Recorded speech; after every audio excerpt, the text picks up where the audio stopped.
Добро вечер, добро дојдовте во вестите на Канал 8. Организирањето митинзи за претседателските избори во Кочани заврши со гостувањето на кандидатот на ГРОМ Зоран Поповски. Пред кочанци тој представи дел од својата политичка програма, при што вети економски развој и обединување на сите граѓани. ГРОМ е опцијата што нуди алтернатива на политичката црна-бела реалност во Македонија. Затоа сме овде за да понудиме помирување и да кажеме дека ни е доста од постојани препукувања и расправи. Треба да престане рушењето на рейтингот на државата и несмасното трошење пари за работи што не им се важни на граѓаните. Не смее да продолжи заострувањето на меѓуетничките односи и меѓусебните пазарења, рече кандидатот за претседател од ГРОМ Зоран Поповски на митингот што се одржа во Кочани. Според него, партијата што тој ја представува носи свежина и решенија за политичките проблеми. Свативме дека нашиот народ е исплашен. Меѓутоа, во овие 10 дена некако похрабро се ракуваме. Тие велат, доста беше, ајде да престанеме со притискање. Денеска додека зборував со нив на крај искрено им кажав, не дојдов да ве молам за глас. Дојдов само да ви кажам да се охрабрите и да не подлегнувате на притисоците затоа што оружјето е кај вас во џебот. Параванот е пред вас и не дозволувајте никој да ве притиска и да влијае врз вашата одлука. Проценете си сами каде ви е иднината. Поповски дел од своите поенти во говорот насочи кон македонската дипломатија. Сакам да ви порачам дека не сум спремен да подпишувам ниту еден указ за назначување на дипломати без искуство, луѓе кои што ќе залутаат во дипломатијата. Тоа досега се случуваше, од сега натаму нема да се случува. Нема да дозволам провокации. Сакам со ладни глави да разговараме за еднината на регионот. Сакам со нашите соседи, кои што имаат проблем со нас, ние немаме проблем со нив. Тие не ни го признаваат името, не ни ја признаваат нацијата, не ни ја признаваат црквата, меѓутоа ние сакаме да почнеме да цивилизираме, да комуницираме како цивилизирани луѓе во областа на културата, во образованието, во спортот. Сакаме да им пружиме рака за соработка и тогаш и самите ќе сватат дека овие проблеми се навистина абсурдни. Во своето обраќање, Поповски потенцираше дека ќе се залага за драстично намалување на сегашните драконски казни, кои пред се треба да бидат од превентивен карактер. Еден од првите акти кои што ќе го подпишам ќе биде драматично намалување на висината на казните за 80%. Со тоа што сакам да воведам превентивен карактер на казните и прво да има опомени, а потоа казнување. Поповски рече дека ќе се ангажира јавната администрација да ја претвори од сервис на владеачките партии во сервис на граѓаните. На митингот во Кочани зборуваа и претседателот на ГРОМ Стефчо Јакимовски, претседателот на Кочанскиот огранок на партијата Бојко Илиев, како и претседателот на Либералната партија Иван Величковски. Со ждрепка одржана во локалната самоуправа беше утврден редоследот за поставување плакати за парламентарните избори. Со оглед на тоа што редните броеви 1, 2 и 3 се однесуваа на претседателските избори, плакатирањето продолжува редоследно. Бројот 4 му припадна на СДСМ, бројот 5 на ВМРО Народна партија и бројот 6 на ВМРО ДПМН. Тие воедно се единствените 3 партии кои се пријавија за учество на ждребувањето. 7 април се одбележува како Светски ден на здравјето. Општа болница и здравствен дом Кочани со свеченост и бесплатни здравствени прегледи се приклучија кон прославата на овој значаен датум.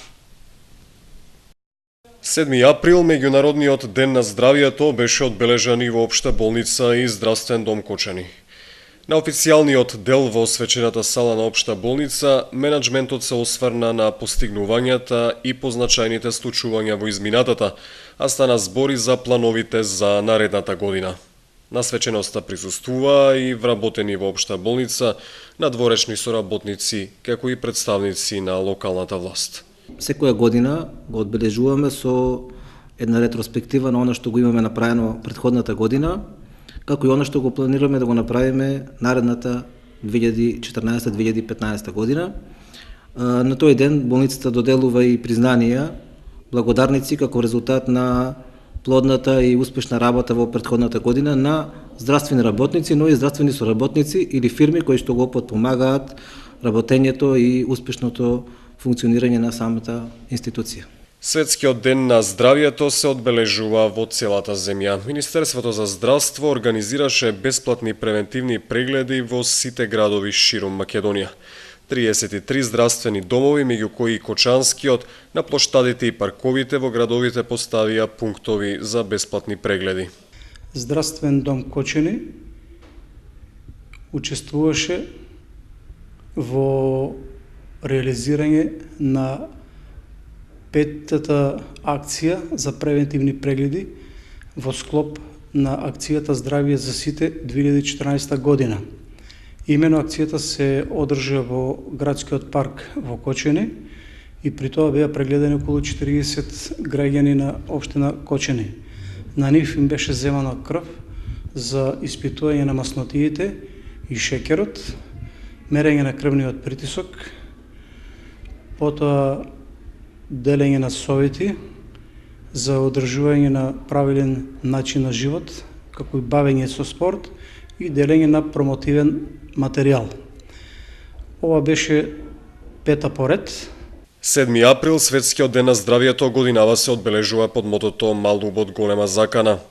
Денот е посветен на векторските заразни болести кои се добиваат преку убоди од инсекти. Од Светската здравствена организација препорачуваат дека е потребна контрола на преносителите кои се живи организми, комарци, крлежи, песочни муви и болви, или нивно уништување, превенција на болести и ограничување на нивно ширење во вид на епидемија.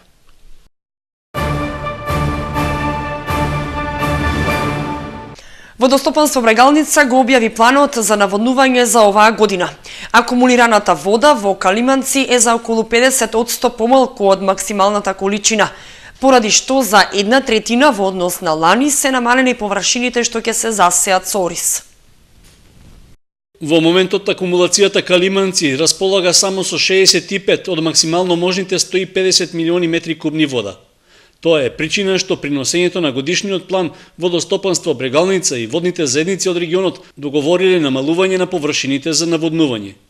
Поради тоа, акумулираната вода ќе биде распоредена на тој начин што приоритет ќе им се даде на повеќегодишните насади, потоа на младите насади посеани минатата година, како и на насадите со сточна храна. Исто така се најавува дека ќе се наводнуваат површини што се лесно достапни, чија почва ја задржува влагата подолг период, а ќе се избегнуваат нивите што се наоѓаат на песокливи терени. Имаме намалување на површините, значи во споредба со ландската култура, површините под ориз ќе бидат намалени негде за 28%, ќе не се зголемат површините, односно крските површини, односно житариците ќе се зголемат за 35%, поради тоа што е потребна помалку количина вода за наводнување, односно вкупното намалување на процентуално по површини ќе биде по проценти ќе биде некаде околу 23%. Според Беличев, на одредени места поради специфичноста на теренот, можно е да има и до 80% намалување на површините што ќе се наводнуваат. Во меѓувреме, за да се искористи сегашната хидролошка состојба, веќе е започнато зафаќањето на дел од проточните води и полнењето на одделни површини. Сезоната за наводнување ја започнува денес и утре. Значи прво се пушта водата по како што е традицијата во Оризари, значи тука Благовеј се пушта водата. Прво водата ќе ја пуштеме во Оризари, односно ќе ги зафатиме проточните води.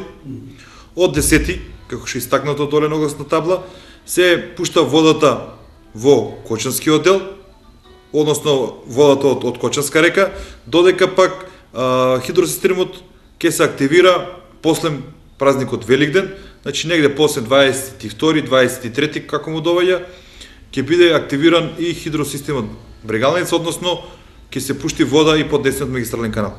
На состаноците што се одржале со представници на водните заедници во регионот, било заклучено тие самите да ги намалат површините што ќе ги наводнуваат.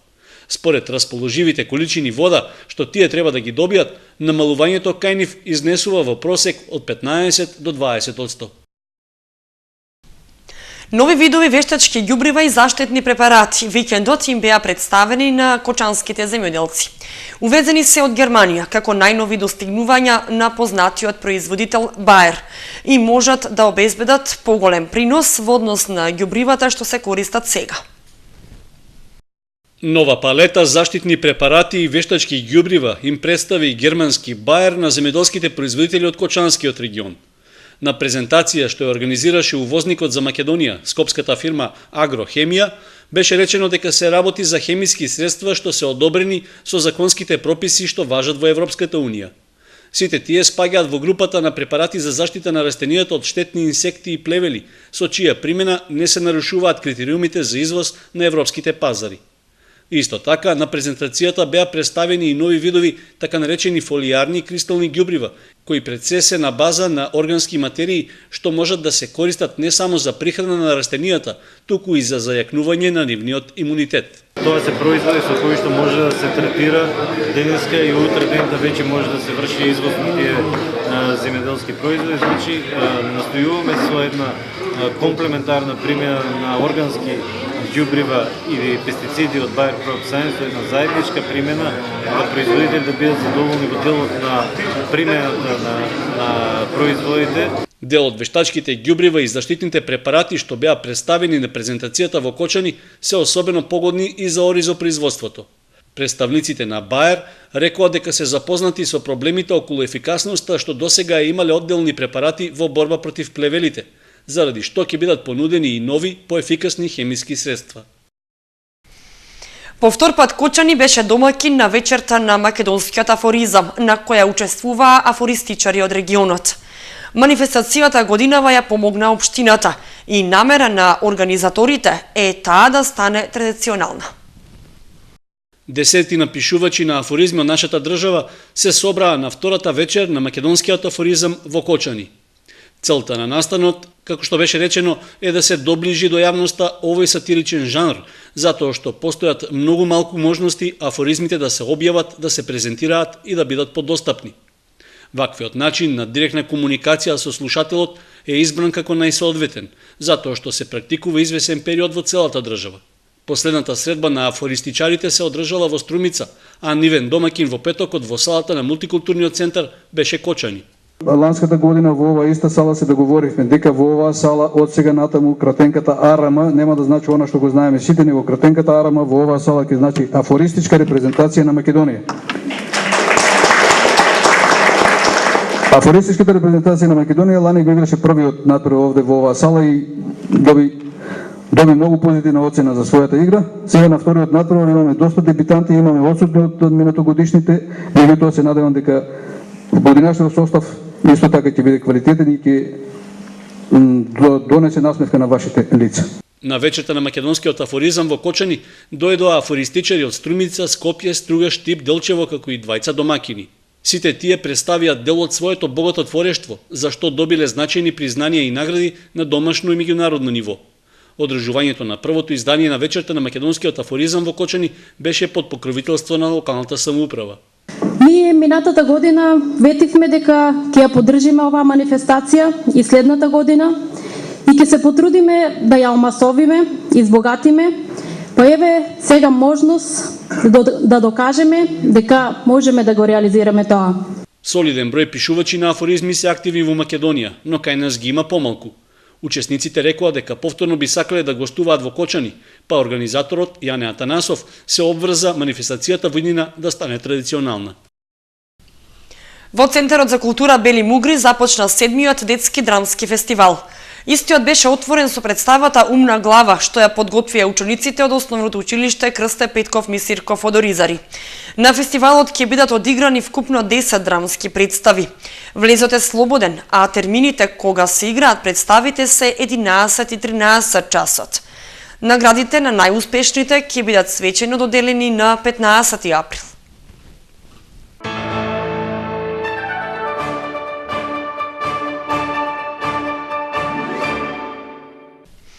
Во основното училиште Малина Попиванова се одбележува патрониот празник, што беше повод учениците и нивните наставници да подготват богата програма.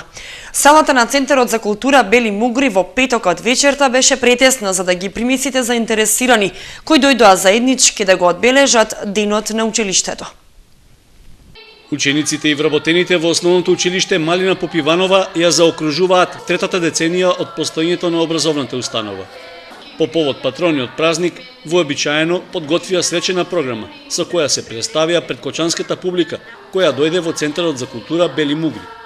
Необични музички точки, хорски композиции, модерни танци и кратки драмски текстови беше дел од талентот што го прикажаа учениците од сите одделенија. Одличната подготвеност и вкомпонираност на програмата постојано беше наградувана со бурни аплаузи од присутните гледачи. Тоа беше причина за задоволство и кај првиот човек на училиштето. Ова вечер училиштето, основното училиште Малина Попиванова го прослави своето 29 годишно постоење.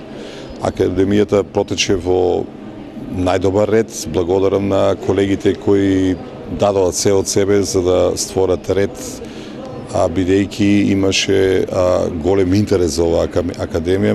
Намислен сум дека дел и од оние кои сакаа да влезат останаа пред вратите на Домот на културата Бели Мугри. Во свечената програма по повод патрониот празник учествуваа учениците од ликовната, драмската и јазичната секција. Во фоајето на Центарот за култура, ученици кои се членови на екоодборот во Малина Попиванова подготвија и екоизложба. Необични кукли, животински форми и други рачни изработки, при што се користени отпадни материјали што можат да се рециклираат, беа дел од експонатите на изложбата. Утрово во дворот на училиштето беше положено свеже цвеќе на бистата на патронот Малина Попиванова. Ева на Македонија ги известува граѓаните дека ќе има прекин во снабдувањето со електрична енергија во Кочанско. Без струја во вторник 8 април ќе останат корисниците од спомен домот Асно. Прекинот ќе биде во периодот од 7:30 до 9 часот и 30 минути. Исто така струја ќе немаат и корисниците на дел од улицата Павлина Велјанова во периодот од 10:30 до 12 часот и 30 минути. А како што информираат од ЕВН, прекините се заради реализација на инвестиционите зафати во тие реони.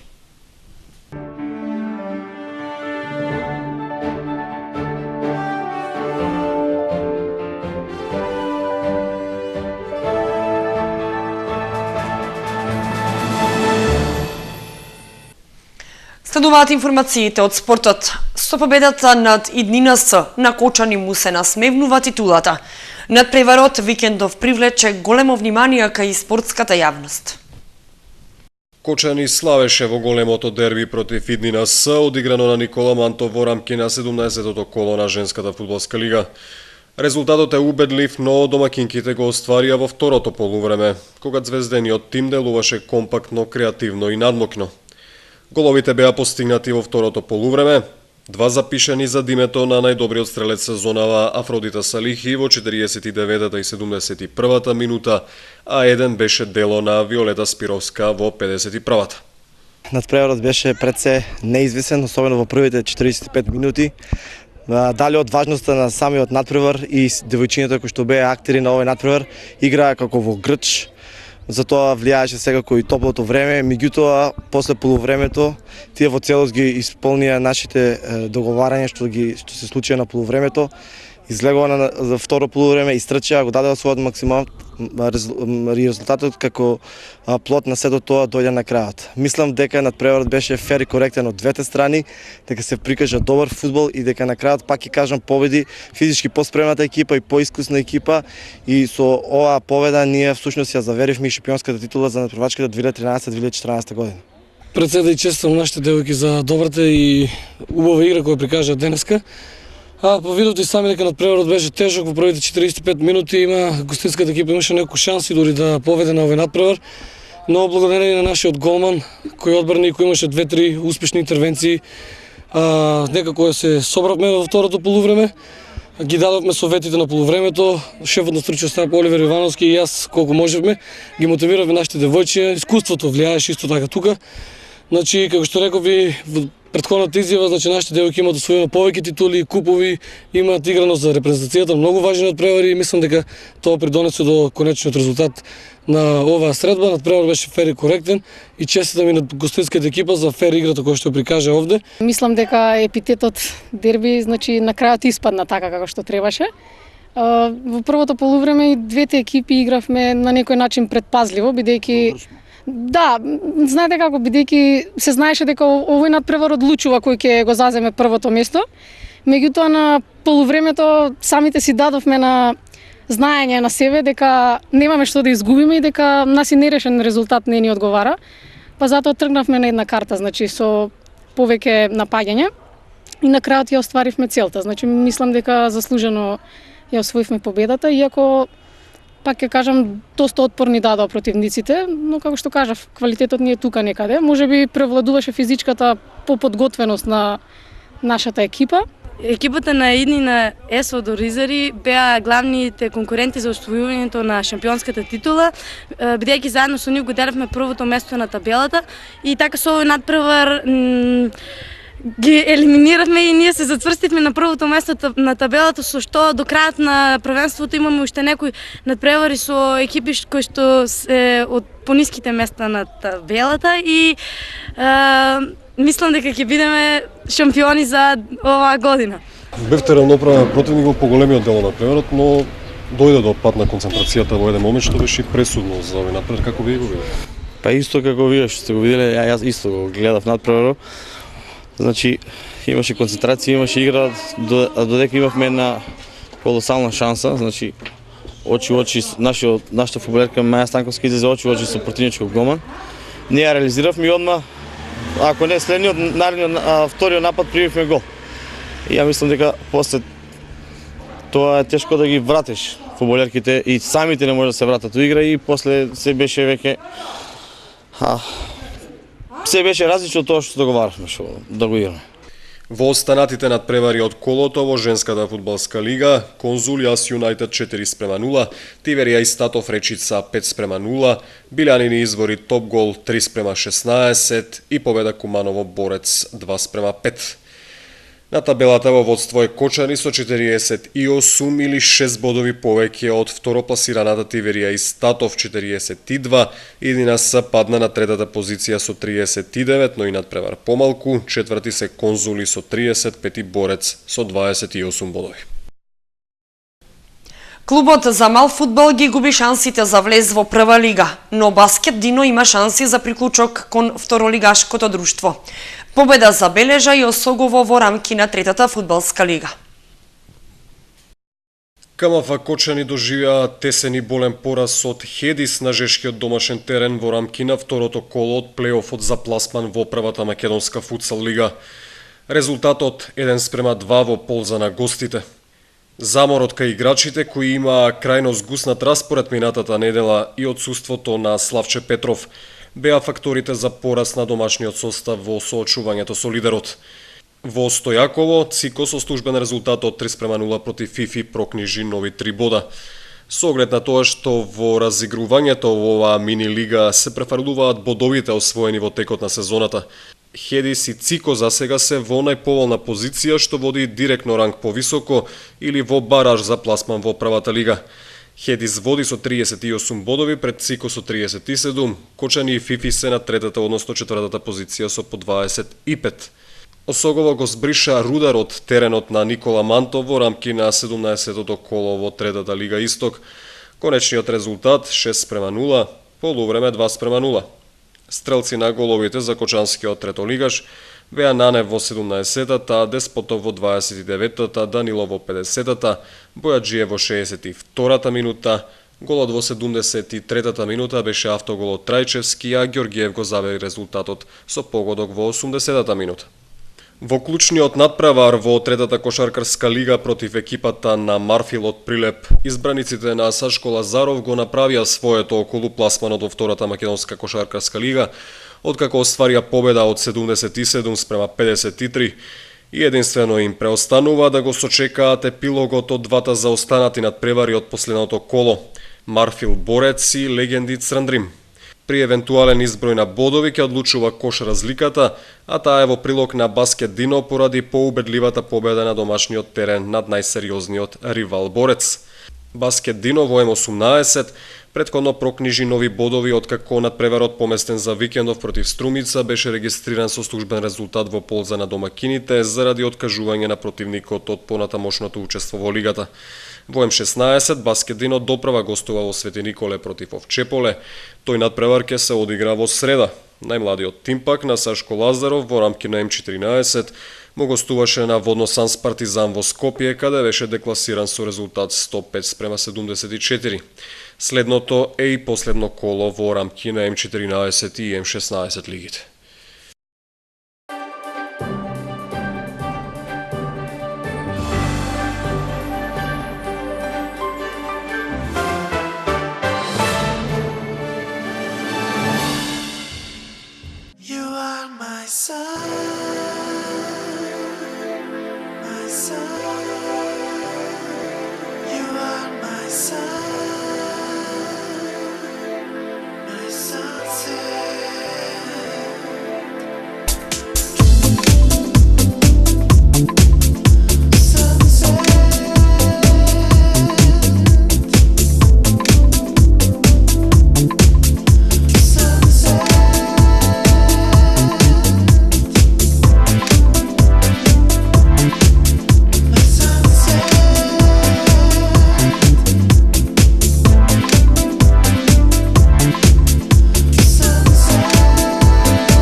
Ги гледавте вестите на Канал 8, ви благодариме што бевте со нас.